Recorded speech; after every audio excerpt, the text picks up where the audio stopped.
इतना सुना तो सुनीति ने कहा, बेटा जो बात तुझे मैं अब तक ना बता पाई वो बात तेरी छोटी माँ ने तुझे बता दी। तू बार बार मुझसे पूछता था कि मेरे पिता कौन है, तो पिता को जानना है तो तपस्या कर। सांसारिक पिता के गोदी में बैठने का सुख त्याग, जगत पिता के गोद में बैठना चाहते हो तो जैसा आपकी छोटी माँ ने कहा है वैसा करो। ध्रुव की छोटी सी अवस्था है, माँ ने मना नहीं किया कि तपस्या मत करो, तप के लिए चले जाते हैं। प्रसंग से शिक्षा कि जब भी भगवान किसी को मिले हैं, भगवान सेवा पूजा भक्ति ये बचपन का विषय है। प्रायः लोग कहते हैं कि बुढ़ापा आएगा तो भजन करेंगे, पर क्या गारंटी कि बुढ़ापा आएगा ही आएगा? कोई गारंटी है? अच्छा आएगा तो बुढ़ापे में भजन करने लायक रहेंगे कि ये भी तो गारंटी नहीं है। दांत गिर जाएगा, राम बोलोगे तो लाम निकलेगा, बोलना कुछ चाहोगे निकलेगा कुछ। घुटने कभी ये पांव दुखेगा, कभी ये पांव दुखेगा। जब बैठो नहीं, बैठना होगा ही नहीं तो भजन कैसे होगा? कल बताया कि भक्ति के लिए आसन सिद्ध बहुत जरूरी है। जिस रास्ते को आपने जवानी में नहीं देखा है, बुढ़ापे में उस पर से कैसे गुजर पाओगे? बड़ी कठिन है डगर पनघट की, इतना आसान नहीं है। इसलिए बचपन से भक्ति करिए। अपने छोटे छोटे बच्चे हैं उनको लेके पूजा गृह में बैठिए, धीरे धीरे वो देखते देखते सेवा करना पूजा करना सीख जाएंगे। चाहते हो कि बच्चा बड़ा हो कि आपका सम्मान करे, आपके साथ रहे, तो बस एक निवेदन कि भगवान का भक्त बनाइए उसको, पढ़ाइए, बहुत पढ़ाइए उसको, शिक्षा बहुत दीजिए, कोई विरोध नहीं है। पर साधु कहते हैं कि जीवन में शिक्षा से ज्यादा संस्कार महत्वपूर्ण है। ऐसी शिक्षा का कोई महत्व नहीं है जो शिक्षा सिर्फ धन आर्जन का विषय हो। संस्कार जिस शिक्षा में नहीं है, ऐसी शिक्षा किस काम की? छोटे बच्चों से कृष्ण का परिचय बनाइए, कृष्ण की कथा सुनाइए, उनको राम की कथा सुनाइए। भले से मस्ती करें वो, मैं तो कहता हूँ कथा पंडाल में बच्चों को भी लेके आइए, भले थोड़ा परेशान करें, लेकिन कम से कम इस रास्ते को वो देखे रहेंगे तो आगे चल के इस रास्ते पे आने लायक रहेंगे। निश्चित लेके आइए बच्चों को कथा में। छोटी भक्ति करने की जो उम्र है वो छोटे बचपन की उम्र है। ध्रुव हुए, प्रहलाद हुए, पार्वती हुई, शबरी हुई, मीरा हुई, राधा हुई, जितने भी लोग हैं सबने बचपन से भगवान की भक्ति करी।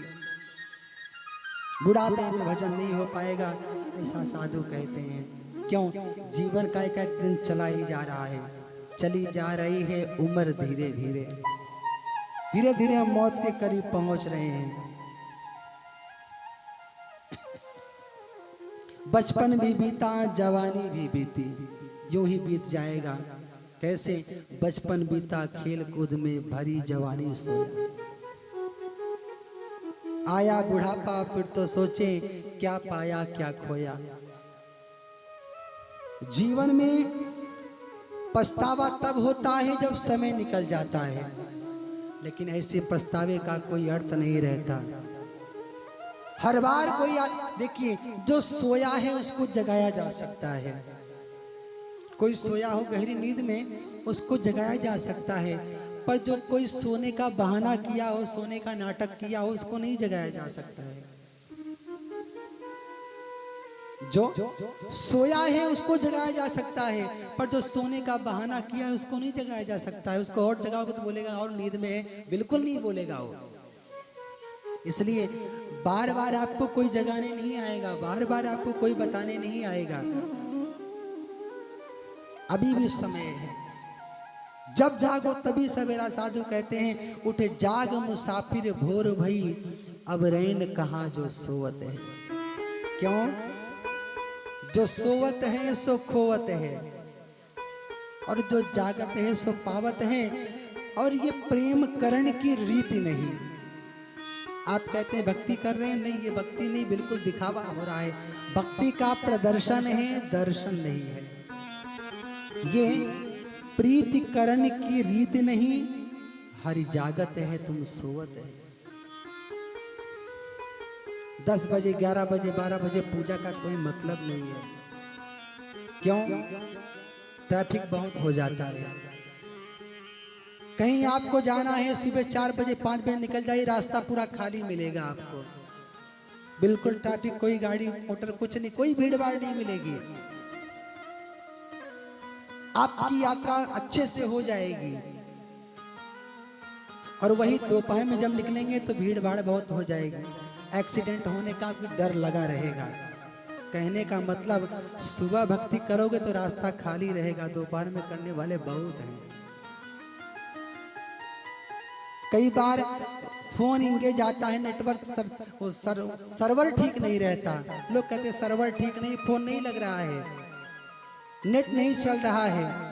कभी आप 4 बजे 5 बजे फोन यूज करके देखिए, स्पीड इतनी फास्ट रहती है कि पूछो ना। तो मुझे लगता है कि वो समय भक्ति का समय है, उस समय भक्ति करिए, आपका भी फोन लग जाएगा, कभी न कभी कृपा हो ही जाएगी।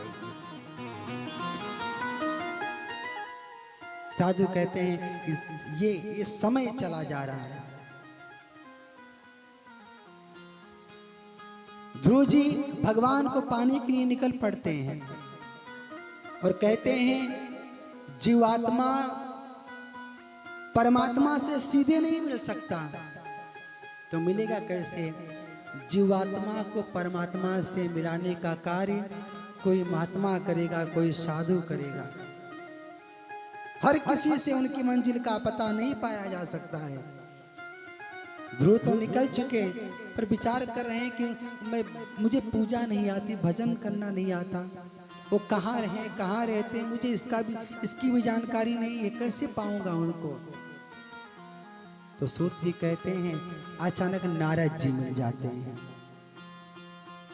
नारद जी ने परीक्षा लेनी चाहिए कि देखें, वैराग्य तो हर व्यक्ति के जीवन में आता है, पर स्थिर किसी किसी के जीवन में रहता है। कई बार होता है, लोग कहते हैं भैया सुरती खाना छोड़ दिए, 2-4 दिन तो छोड़े रहे, फिर पकड़ लिए। कई बार ऐसा हुआ, घर में विवाद हुआ, लोग भजन करने निकल पड़ते हैं कि परिवार छोड़ देंगे, भजन करेंगे। स्टेशन पर पहुंचे तो घर में घर की याद आई, पत्नी की याद आई, बच्चे की याद आई, लौट पड़े। इसको मरकट बैराग करते, बंदर वाला बैराग, जो तुरंत चढ़ता है तुरंत उतर जाता है। नारद जी ने ध्रुव से पूछा कि बेटा ध्रुव, तुम्हारी खेलने कूदने की उम्र है, इस उम्र में कहां जा रहे हो? मेरा बहुत अपमान हुआ है, ध्रुव कहते हैं। नारद जी कहते हैं अवस्था छोटी सी है, छोटे बच्चे को मान सम्मान में अंतर नहीं समझना चाहिए। क्यों? छोटा बच्चा एक थप्पड़ मार दो रोने लगता है, दूसरे सेकंड एक चॉकलेट दे दो हंसने लगता है। वो समझाते हैं कि छोटा आपकी 5-6 वर्ष की अवस्था है, इसमें सम्मान आप ढूंढ रहे हो, मान ढूंढ रहे हो, तो क्या करोगे? जाके भगवान को प्राप्त करना है। नारद जी कहते हैं जिस परमात्मा को पाने के लिए तुम निकल पड़े हो, उनको पाने के लिए हजारों वर्ष साधु समाधि में पड़े रहते हैं, तब जाके कहीं थोड़ी झलक मिलती है, कैसे पाओगे उनको? फिर कहते हैं नारद जी ने, ध्रुव ने कहा कि मुझे बहुत दुख मिला है छोटी माँ से।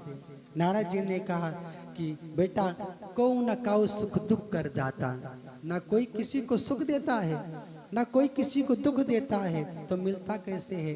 निज कृत कर्म भोग संभ्राता। अगर खेत में कांटे की बुआई हुई, बबूल की बुआई हुई, तो बबूल काटने को मिलेगा, और कुछ पुष्प लगाए हैं, कुछ अच्छा कुछ खेती हुई है, तो वो आपको मिलेगा।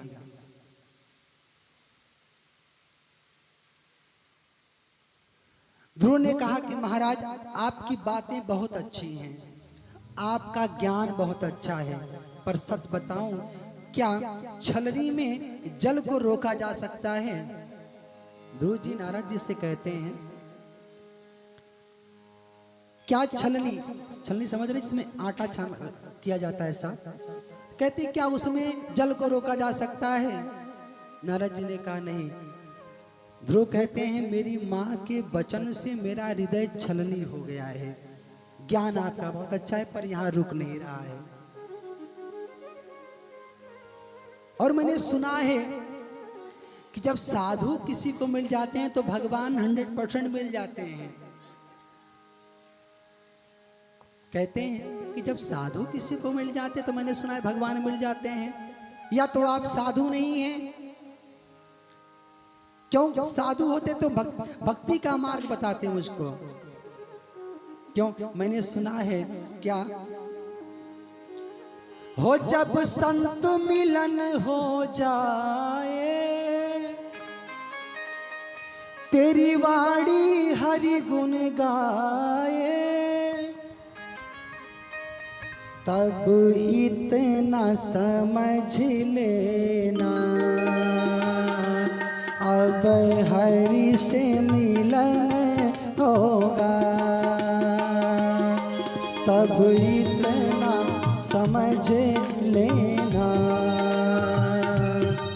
अब हरि से मिलन होगा। तब इतना सब लोग ताली बजा के भाव से लेना अब हरि से मिलन होगा। जब संत मिलन हो जाए, जब संत मिलन हो जाए, सब लोग गाइए। जब संत मिलन हो जाए, जब संत मिलन हो जाए, तेरी वाणी हरि गुण गाए, ओ तेरी वाणी हरि गुण गाए, तो क्या होगा? तब इतना समझ लेना अब हरि से मिलन होगा। तब इतना समझ लेना जय जय अब हरि से मिलन होगा। हाँ, तब इतना समझ लेना अब हरि से मिलन होगा। अब इतना समझ लेना जय जय अब हरि से मिलन हो। राधे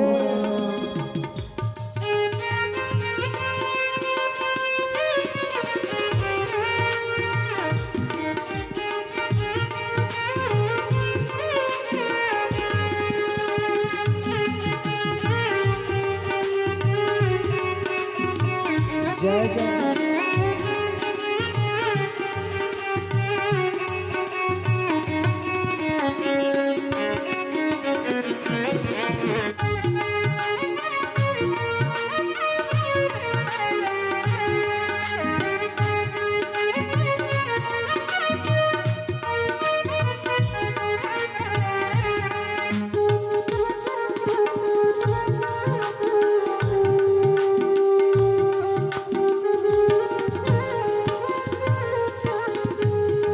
और जीवन में क्या आ जाए तो समझना कि अब मिल जाएंगे, या भक्ति अच्छे से चल रही है। नहीं क्रोध किसी पे आए, क्रोध किसी पर आए, जिसके जीवन में क्रोध ज्यादा है समझना कि वो भक्ति नहीं कर सकता। क्यों? भक्ति तो शांति का विषय, क्रोध का विषय नहीं है। आप अपने अंदर देखते रहिए कि हमारे अंदर क्या ज्यादा है, क्रोध ज्यादा है कि शांति ज्यादा है। अगर क्रोध ज्यादा है तो क्रोध को छोड़ दीजिए, शांति को धारण कर लीजिए। नहीं क्रोध किसी पे आए, नहीं क्रोध किसी पर आए, सब में तो नजर प्रभु आए, सब एक नजर प्रभु आए, अगर जीवन में क्रोध नहीं आ रहा है, हर जीव में भगवान का दर्शन हो रहा है, तो समझना क्या, तब इतना समझ लेना अब हरि से मिलन होगा। तब इतना समझ ले, ताली की सेवा करते हो सब लोग भाव से। अब हरि से मिलन होगा। ओ जब संत मिलन हो जाए, जब सब लोग गाइए, संत मिलन हो जाए, तेरी वाणी हरि गुण गाए, तेरी वाणी हरि गुण गाए, तब इतना समझ लेना अब हरि से मिलन होगा। तब इतना समझ ले, जय जय अब हरि से मिलन राधे।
और आँखों में आंसू आए, आँखों में आंसू आए, कभी पूजा करते करते आंख भर जाए, कभी दर्शन करते करते आंख भर जाए, तो समझना कि हो सकता है मिल जाएंगे। अब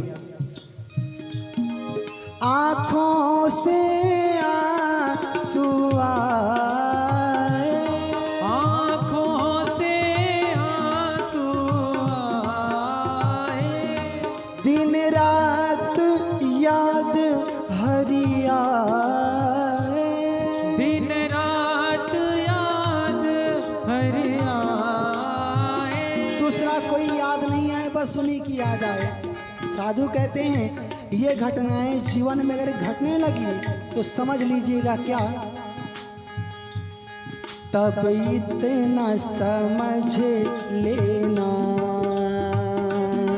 अब हरि से मिलन होगा। तब इतना समझ लेना जय जय अब हरि से मिलन होगा। ओ तब इतना समझ लेना अब हरि से मिलन होगा। तब इतना समझ लेना अब हरि से मिलन होगा।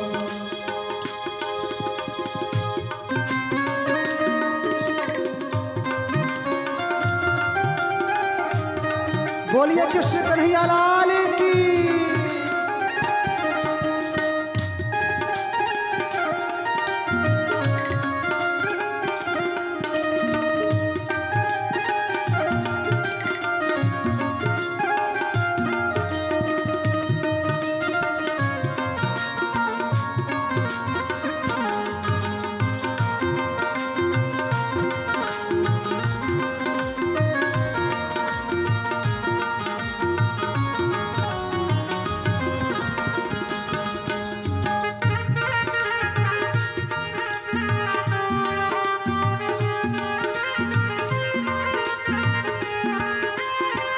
और कोई तू जाना मन को भाए, तू जाना मन को भाए, दर्शन को जी ललचाए, दर्शन को जी ललचाए, दर्शन को जी ललचाए, दर्शन को जी ललचाए।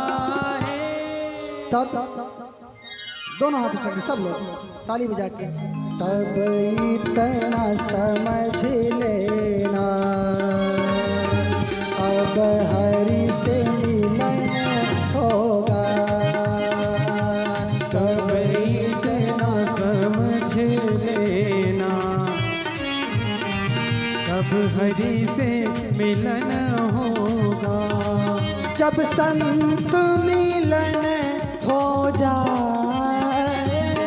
जब संत मिलन हो जाए, तेरी वाणी हरि गुण गाए, तेरी वाणी हरि गुण गाए, तब इतना समझ लेना अब हरि से मिलन होगा, तब इतना समझ लेना। जय जय। अब हरि से मिलन होगा। ओ तब इतना समझ लेना अब हरि से मिलन होगा, तब इतना समझ लेना अब हरि से मिलन होगा। बोलिए कृष्ण कन्हैया लाल की जय हो। श्रीमद् भागवत महापुराण की जय हो। जय जय श्री राम। राधे। हो तब इतना समझ लेना अब हरि से मिलन होगा। नारद जी ने ध्रुव को बहुत बहकाने का प्रयास किया, पर ध्रुव कहते हैं कि मैंने सुना है कोई साधु मिल जाए, कोई गुरुदेव मिल जाए तो वो शिष्य को मुक्ति का मार्ग प्रशस्त करा देते हैं। गुरु की बड़ी महिमा गाई तो नारद जी को लगा कि बैराग अच्छा है, सच्ची श्रद्धा मन में जगी है। तो नारद जी ने कहा परमात्मा मिलेंगे, बस भजन करो। क्या करूं? ओम नमो भगवते वासुदेवाय। वो कहते हैं इसी का जाप करो। यमुना किनारे वो विचरण करते हैं, निश्चित मिलेंगे। नारद जी ने मंत्र दिया, ध्रुव जी मंत्र पाए और वृंदावन की तरफ चल पड़ते हैं। बड़ी कठिन साधना चलती है। पहले महीने में ध्रुव जी ने 3 दिन में एक बार बेर खाकर भगवान का भजन किया। दूसरे महीने में 6 दिन में एक बार पत्ते खाकर भजन किया। और तीसरे महीने में 9 दिन में एक बार जल पीकर, हर 9वें दिन एक बार जल पीते हैं, भजन करते हैं। चौथे महीने में हर 12वें दिन थोड़ी सी सांस लेते हैं, जल का त्याग कर दिया, पत्ते का त्याग कर दिया, बेर का त्याग कर दिया। 4 महीना बीता। 5वें महीने में ध्रुव ने सांस लेना भी छोड़ दिया, ब्रह्मरंध्र पर सांस चढ़ाया। कठिन साधना चली, प्राणायाम के माध्यम से सांस को रोक लिया। तो परिणाम क्या हुआ? देवता भगवान के पास आ गए, बोले हे प्रभु हम सांस नहीं ले पा रहे हैं, क्यों? किसी की कठिन साधना चल रही है, आप हमारी रक्षा करिए।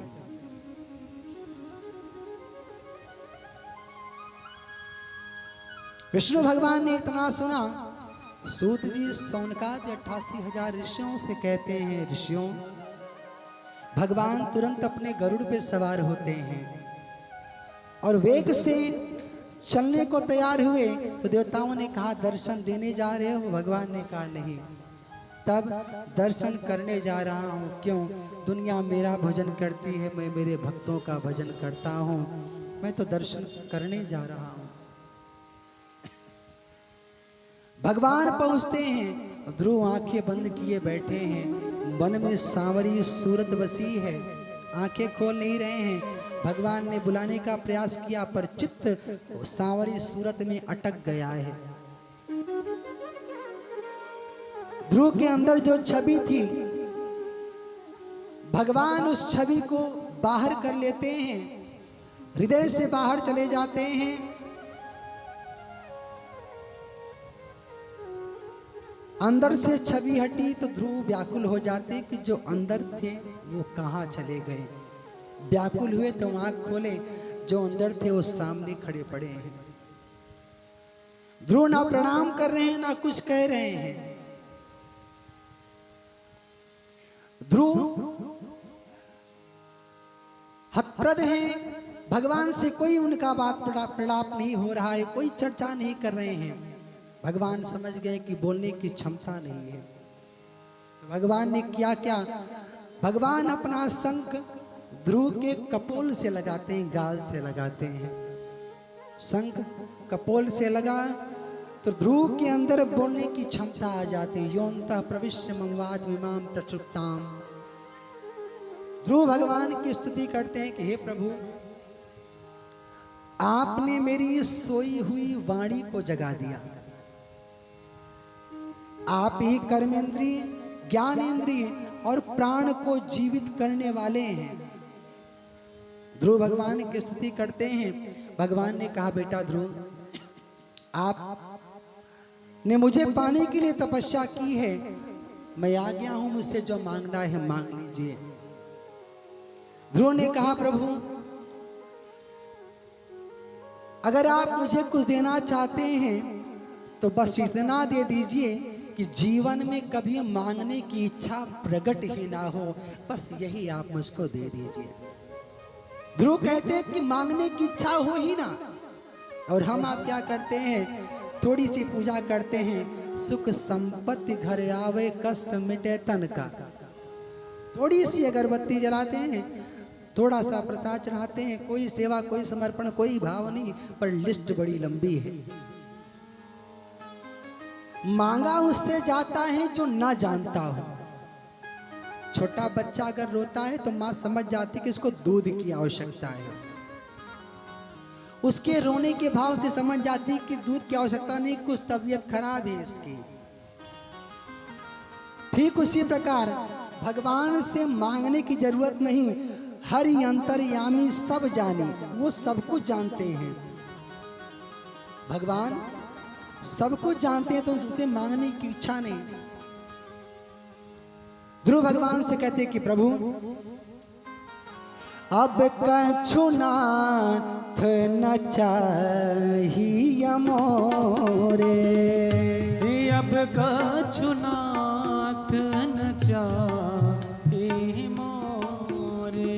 हे प्रभु, आप मिल गए, अब कुछ चाहिए नहीं। तू मिले दिल खिले, बस जीने को और क्या चाहिए। आप मिल गए हो, अब कुछ नहीं चाहिए। हो अब कछु नाथ न चाहिए मोरे। अब कछु नाथ न चाहिए मोरे। अब कछु नाथ न चाहिए मोरे। अब कछु नाथ न चाहिए मोरे। हो दीन दयाल अनुग्रह तोरे। दीन दयाल अनुग्रह तोरे। हो दीन दयाल अनुग्रह तोरे। दीन दयाल अनुग्रह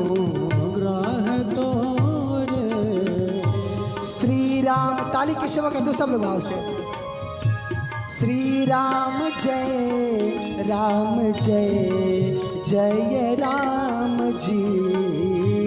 श्री राम जय जय राम जी। जय जय विघ्न हरन हनुमान जी। जय जय विघ्न हरण हनुमान जी। ओ अब कछु नाथ न चाहिए मोरे। अब कछु नाथ न चाहिए मोरे। ध्रुव ने कहा प्रभु अगर कुछ देना चाहते हो तो ऐसा कुछ कर दीजिए कि मेरे मन में कभी मांगने की इच्छा प्रकट ही ना हो।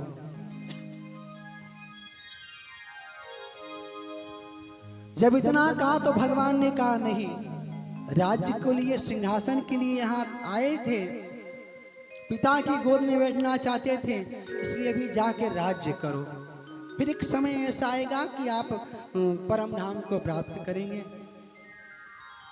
सूत जी कहते हैं कि ध्रुव जी लौटे तो तप का प्रभाव घर तक पहुंचा। जिस माँ ने धक्का दिया था, जिस माँ ने भला बुरा कहा था, वही माँ आरती की थाली लिए द्वार पे खड़ी है। क्यों? जा पर कृपा राम कर होई, ता पर कृपा करे सब कोई।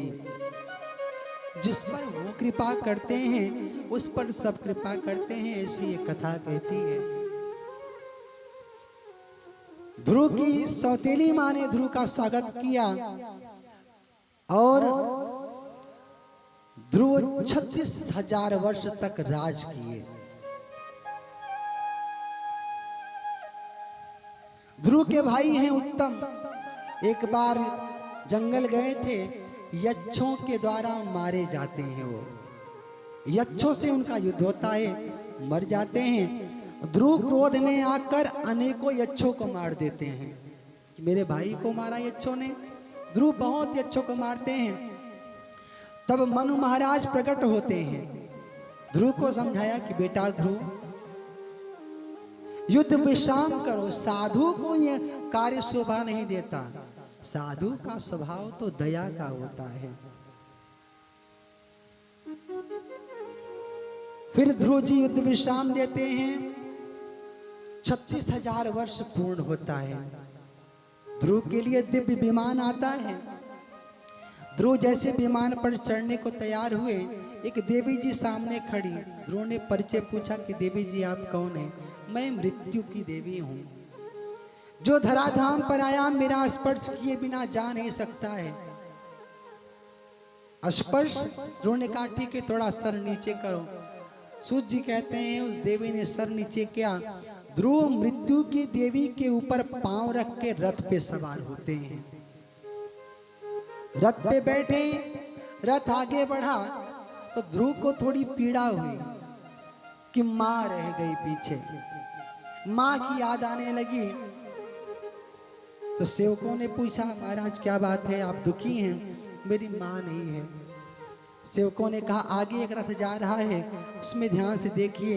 जिस कुल में ध्रुव तुम्हारे जैसा बालक पैदा हो जाता है, उस कुल की 21 पीढ़ियां तर जाती हैं। जिस कुल में कोई भक्त पैदा हो जाता है, कोई साधु पैदा हो जाता है, तो 7 पीढ़ी उसके घर की, 7 पीढ़ी उसके ससुराल की और 7 पीढ़ी उसके ननिहाल की। ये 21 पीढ़ियां तर जाया करती हैं। ऐसा गुरुदेव भगवान निवेदन करते हैं। और इसी परिणाम, इसी के कारण ध्रुव जी सुंदर लोक को प्राप्त करते हैं। मानस में ध्रुव जी के लिए वर्णन आया कि ध्रुव ने भगवान का ध्यान किया, तो परिणाम क्या हुआ? ध्रुव सकला निज पेऊ हरि नाऊ, ध्रुव सकला निज पेऊ हरि नाम, ध्रुव सकला जप्यू हरि नाम,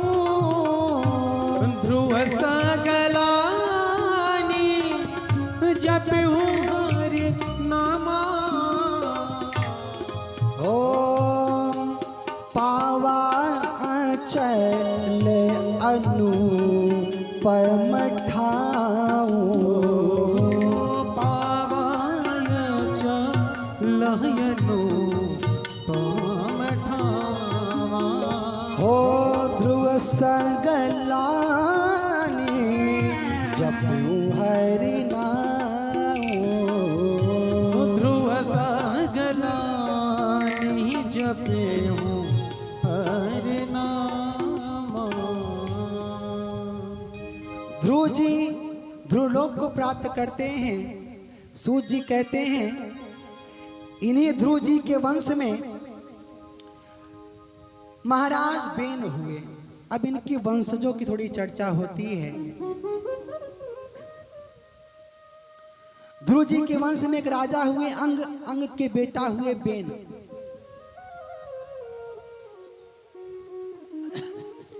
महाराज बेन जब राजा बने तो इनका स्वभाव अच्छा नहीं था।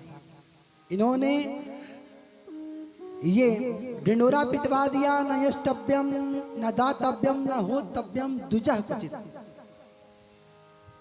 बेन ने कहा कि आज के बाद नगर में ना कोई पूजा करेगा, ना यज्ञ करेगा, ना जप करेगा, ना तप करेगा। तो लोगों ने कहा भैया जब पूजा पाठ बंद हो जाएगा तो लोग करेंगे क्या? वो कहता है मेरी पूजा करो, मैं भगवान हूं। अरे जिसको देखा नहीं उसकी पूजा करे, जो सामने बैठा है उसकी पूजा नहीं कर रहे।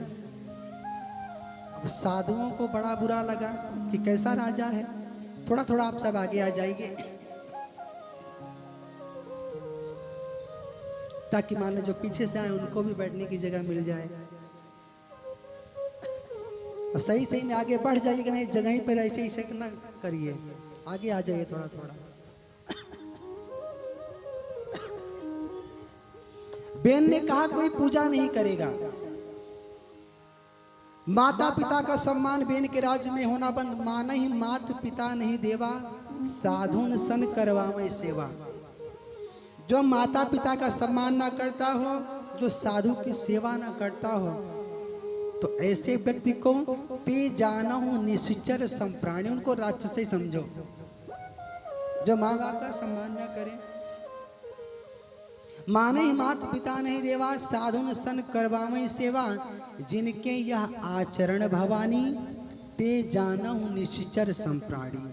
ऐसे प्राणी को राक्षसों की श्रेणी में रखा गया है कि जो माता पिता, साधु का, गौ का, भक्तों का सम्मान ना करे वो मनुष्य हो नहीं सकता। ब्राह्मण समझाने आए, नहीं माना। जोर से गुस्सा हो के ब्राह्मण एक साथ चिल्लाए और चिल्लाने भर से वो मर गया। ब्राह्मण चिल्लाए, इतने भर से वो मर गया। अब ब्राह्मण परेशान कि राजा तो मर गए, अब राज्य कौन चलाएगा? बिना राजा के कैसा राज्य? तो हुआ क्या, बेन के शरीर का मंथन किया गया। जो मरे थे उन्हीं के शरीर का मंथन किया गया। तो मंथन से महाराज पृथु प्रकट होते हैं। एक राजा प्रकट हुए, पृथु इनका नाम था। तो पृथु महाराज प्रकट हुए तो प्रजा जय जयकार करने लगी उनकी कि महाराज की जय हो, आप जैसा कोई नहीं है। तो राजा ने कहा सबसे पहले यही बंद करो। क्यों?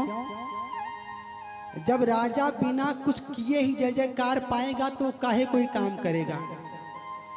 विधायक जी की बड़ी जय जय हो, बिना कुछ काम किए तो विधायक जी सोचेंगे कि भैया जब कुछ नहीं कर रहे हैं तब लोग जय जयकार कर रहे हैं, तो इसे अच्छा करने की जरूरत ही क्या है? तो उन्होंने कहा कि नहीं, पहले जय जयकार कर लो।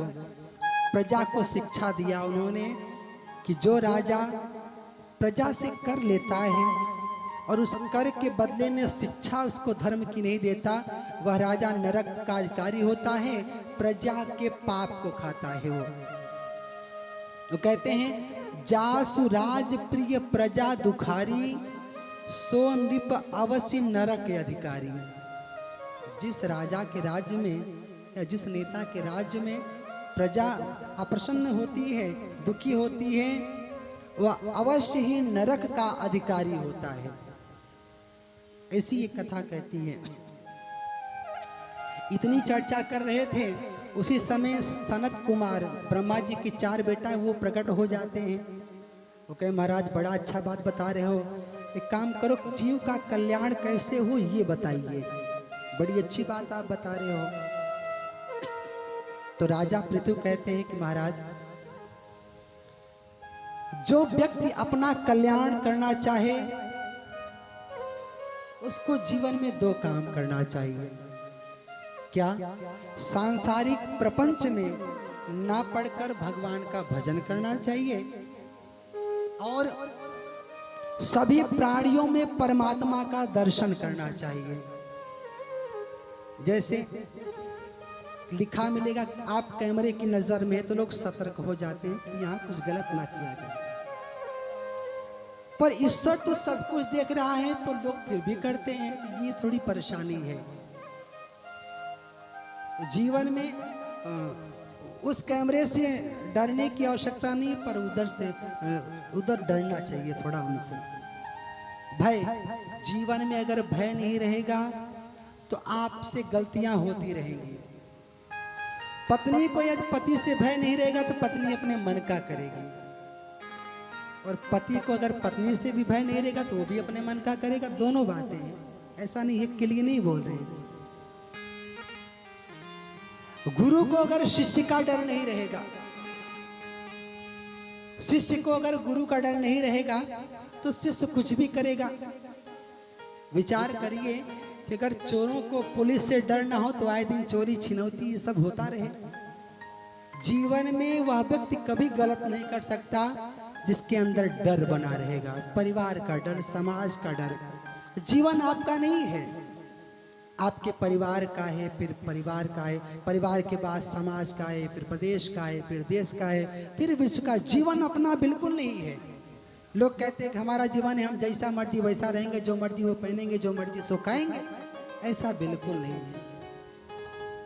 व्यक्ति को परिवार के लिए, समाज के लिए, देश के लिए, प्रदेश के लिए और अपने भारतवर्ष के लिए जीवन जीना चाहिए। हर जीव में परमात्मा का दर्शन करना चाहिए। कल्याण का मार्ग बताते हैं सूत जी, कहते हैं इन्हीं के वंश में एक राजा हुए प्राचीन बरही। वो पशुओं की बलि देते हैं। एक दिन नारद जी ने उनको समझाया कि महाराज, आप पशुओं की बलि देते हैं, क्या कभी विचार किया कि इसका परिणाम क्या होगा? बोले नहीं। बोले ऊपर देखो। ऊपर देखे तो जिन पशुओं की बलि दिए थे वो उनका इंतजार कर रहे थे, उनकी तरफ देख रहे थे। तो डर जाते हैं। नारद जी से कहा कि हमको देख क्यों रहे हैं? तो नारद जी ने कहा, जिस प्रकार आपने इनकी बलि दी है, ये सोच रहे हैं कि कब आप ऊपर आए और आपकी बलि ये दें। इसलिए जीव की हत्या नहीं करनी चाहिए। स्वच्छ भोजन, सुंदर भोजन खाना चाहिए। ऐसा कुछ ना खाएं। किसी जीव की हत्या करके पालन पोषण करना ये तो जानवरों का काम है, पर मनुष्य को चाहिए कि सात्विक आहार ले, सात्विक विचार करे। विचार मन से, अन्न से मन का बड़ा कनेक्शन है। जैसा आप अन्न खाएंगे वैसा मन रहेगा। अगर आसुरी भोजन करेंगे तो स्वभाव भी आसुरी हो जाएगा। अच्छा भोजन करेंगे तो उसका भी स्वभाव अच्छा रहेगा। जो सादा भोजन करते हैं उनके जीवन में सादगी बनी रहती है। जो बहुत चटकीला भोजन करते हैं उनका भी स्वभाव वही अलग रहता है।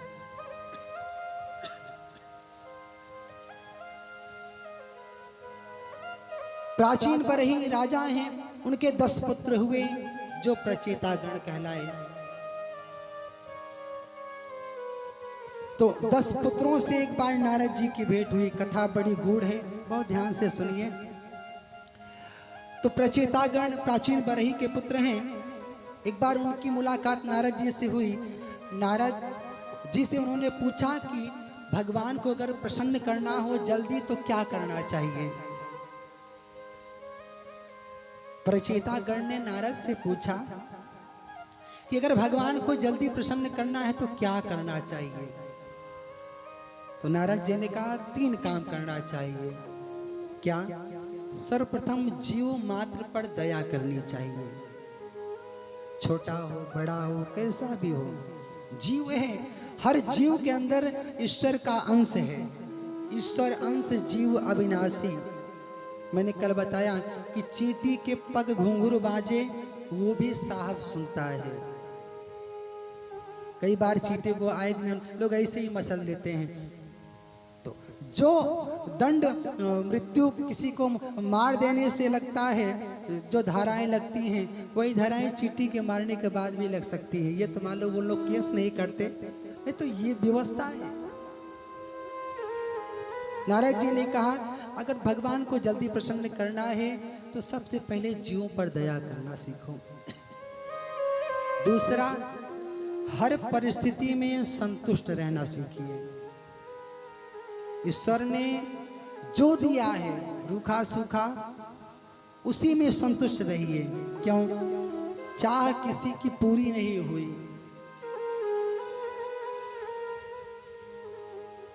जीवन में आपकी एक फरमाइश पूरी हो जाएगी तो दूसरी प्रकट हो जाएगी। इच्छाएं दुख को प्रकट करती हैं। आपके मन में कुछ लेने की इच्छा हुई, मिल गया तो ठीक, नहीं मिला तो दुख हो गया। पड़ोसी से कुछ मांगने गए, पड़ोसी ने दे दिया तो ठीक बात है, व्यवहार बना है, नहीं दिया तो दुख हो गया, आंतरिक द्वेष चालू हो गया।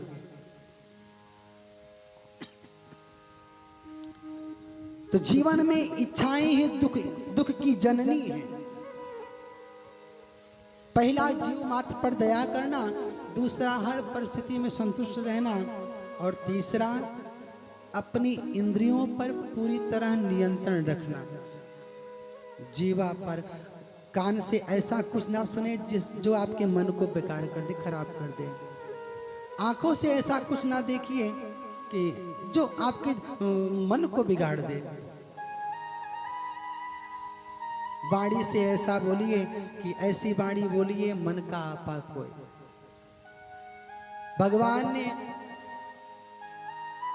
बॉडी के हर पार्ट में हड्डी दी पर जीभ में हड्डी नहीं है। किसी ने कहा ऐसा क्यों, वहां हड्डी क्यों नहीं दिए? तो साधु कहते हैं कि कुदरत को नापसंद थी शक्ति बयान में। वो चाहते थे कि जीव मीठा बोले, प्यारा बोले। कुदरत को नापसंद थी शक्ति बयान में, इसीलिए नहीं दी हड्डी जुबान में। वो चाहते थे कि जो मीठा बोले, अच्छा बोले। पर आज लोग मीठा नहीं बोल रहे हैं, तो परिणाम क्या हो रहा है? डायबिटीज अंदर हो जा रही है। चाहते हो कि बीमारी दूर हो जाए तो मेरी गारंटी है, मीठा बोलो, प्रिय बोलो, सबके चहेते हो जाओ, जीवन से बीमारी चली जाएगी। या तो बाहर निकालो या तो अंदर रहने दो। मिठास बाहर शेयर करो अपने दोस्तों में, अपने परिवार के साथ।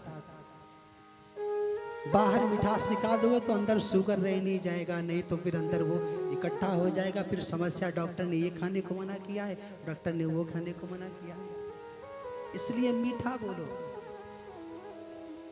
साधु कहते कि राम जी बड़ा मीठा बोलते हैं, बैरी राम बड़ाई करें। दुश्मन भी भगवान की प्रशंसा करता है, किसकी? बोलनी। सबसे पहले उनके बोलन, वो मीठा बोलते हैं, इसकी प्रशंसा दुश्मन करते हैं। फिर वो बड़ा अच्छा चलते हैं, उसकी प्रशंसा करते हैं। बोलनी चलनी विनय मनहरई, बैरी हो राम बड़ाई करें। किसी साधु ने लिखा है कि बाकी सब के बोलिया तो मरचा के तिताई बा, हमरे राम जी के बोलिया मिठाई बा। बहुत मीठा बोलते हैं। आज बहुत कम लोग मिलेंगे जो मीठा बोले। आपका कोई सामान अच्छा लगा तो उसकी प्रशंसा नहीं करेंगे, उसमें कमी क्या है वो आपको बताएंगे, है ना? ऐसा ही होता है। मीठा बोलना चाहिए, ऐसी वाणी बोलिए मन का आपा खोए, औरों को शीतल करे आपों शीतल।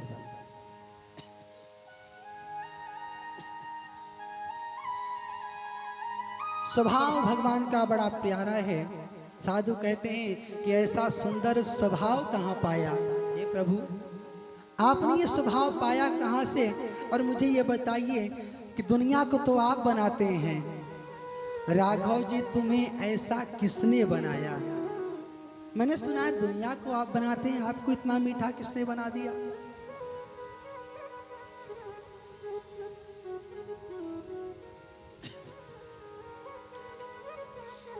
इन्हीं के वंश में, ध्रुव जी के वंश में महाराज प्रिव्रत हुए, उनके 10 पुत्र हुए। और इन्हीं के वंश में भगवान के ही अंशावतार ऋषभ देव भगवान का जन्म होता है। बोलिए ऋषभ देव भगवान की जय हो। ऋषभ देव का जन्म हुआ, लीला उनकी आगे बढ़ी। कालांतर में उनके 100 पुत्र हुए। 100 पुत्र हुए तो एक दिन सबको बुलाया उन्होंने और सबको समझाया कि बेटा जीवन का उद्देश्य क्या है। समय मिले तो परिवार के साथ आप भी बैठिए और अपने बच्चों को ये बताइए कि जीवन का उद्देश्य क्या है। क्या भोजन करना, शयन करना, यही जीवन का उद्देश्य रह गया है? पेट तो जानवर भी भर के सो जाया करते हैं, तो मानव देह क्यों मिला है? मानव देह भगवान का भजन करने के लिए मिला है। बड़े भाग्य मानुष तन पावा। मैंने पहले दिन चर्चा की कि जब भगवान प्रसन्न होते हैं थोड़ा, तो मनुष्य देह का निर्माण करते हैं, और जब थोड़ा और प्रसन्न होते हैं तो मनुष्य देह का निर्माण तो करते हैं, साथ साथ किसी किसी को बहुत सुंदर बना देते हैं। और जब बहुत ज़्यादा प्रसन्न होते हैं तो देह का निर्माण करते हैं, सुंदरता देते हैं, और ऐसे जीव को अपनी कथा सुनने का अवसर देते हैं जब वो बहुत प्रसन्न होते हैं। ऋषभ देव ने कहा कि बेटा इस शरीर को साधारण मत समझो। आपको लगता है कि सहज में प्राप्त हो गई, ये नहीं। इस देह को पाने के लिए देवता लालायित रहते हैं। राम जी जब लीला करने आए तो देवताओं ने कहा कि हम भी आपके साथ चलेंगे, आपकी लीला में सहयोग करेंगे। भगवान ने देखा उनका सुकृत अच्छा नहीं है। वो देवता तो बन सकते हैं पर मनुष्य नहीं बन सकते, इसलिए कहा कि तुम मनुष्य नहीं बन सकते तो बनोगे क्या? बानर भालू बन सकते हो, इतना तक तुम्हारा तप अच्छा है। मनुष्य बनने की क्षमता तुम्हारे अंदर नहीं है, मानव नहीं बन सकते।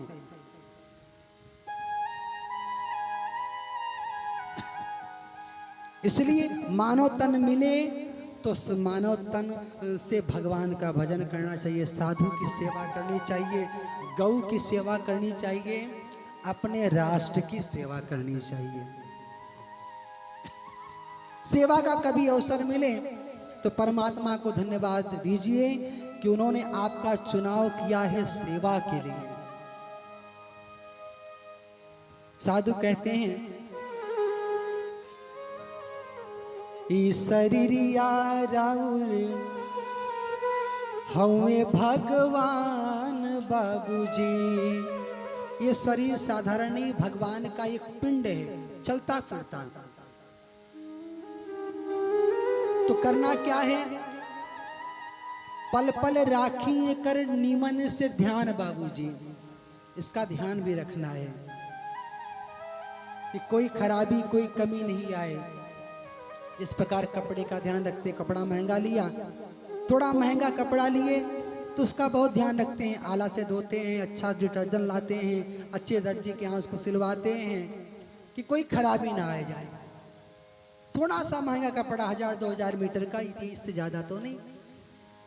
पर परमात्मा ने इतना सुंदर शरीर दिया है, हम आप इसको पीड़ा देते हैं। अब कहना तो नहीं चाहिए, पर विचार करिए, आपने कोई गाड़ी खरीदी तो आपको मालूम चला कि फला पेट्रोल पंप पे मिलावट का तेल मिलता है, तो आप वहाँ नहीं भरवाएंगे, जहाँ अच्छा मिलेगा वहीं भरवाएंगे।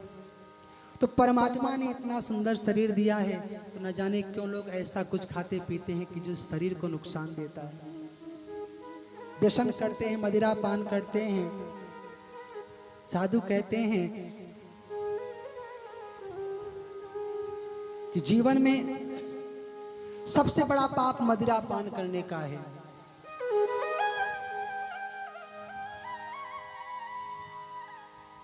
जीवन में कहते हैं कि हजारों बह गए इन बोतलों के बंद पानी में।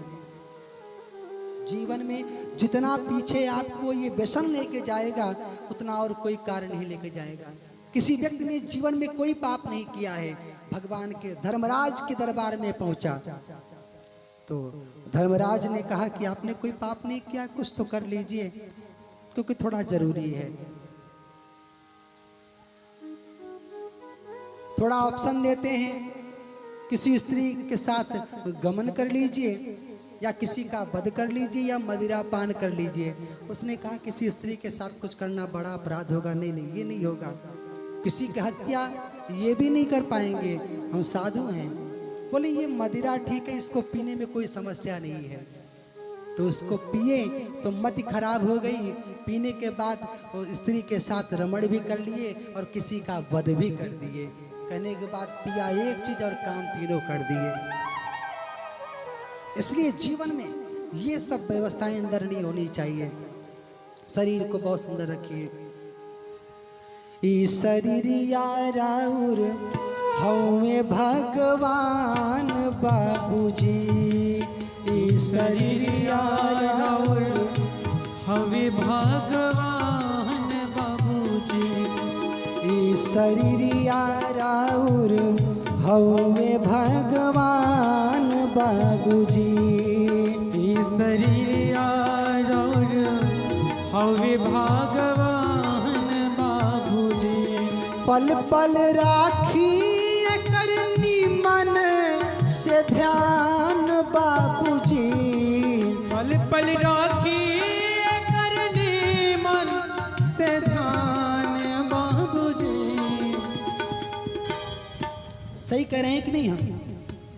ई शरीर याराउर हमें भगवान बाबूजी, ई शरीर याराउर हमें भगवान बाबूजी, ई शरीर याराउर हमें भगवान बाबूजी, ई शरीर याराउर हमें भगवान जय जय। बाबूजी।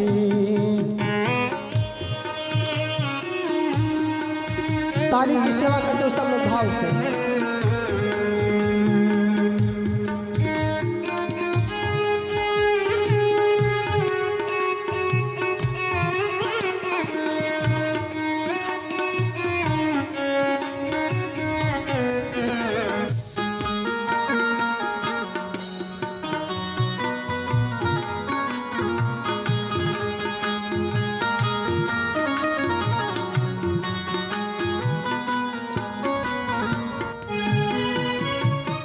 और साधु कहते हैं एक मलमल के नहवाई। कई लोग होते हैं कि 2-4 दिन में एक बार नहा लेते हैं, पर साधु कहते हैं कि इसको हमेशा स्वच्छ रखो। और एह में इतर फुलेल लगाई, में इतर फुलेल लगाए। अच्छी अच्छी चीजों को इस पे लगाना चाहिए, खूब डेकोरेट करना चाहिए इसको। भगवान का मंदिर है ये। और 184 में बनाई अपन स्थान बाबूजी, 184 में बनाई अपन स्थान बाबूजी। ई शरीर याराउर हमें भगवान बाबूजी, ई शरीर याराउर हमें भगवान बाबूजी, ई शरीर याराउर हमें भगवान बाबूजी, ई शरीर याराउर हमें भगवान बाबूजी।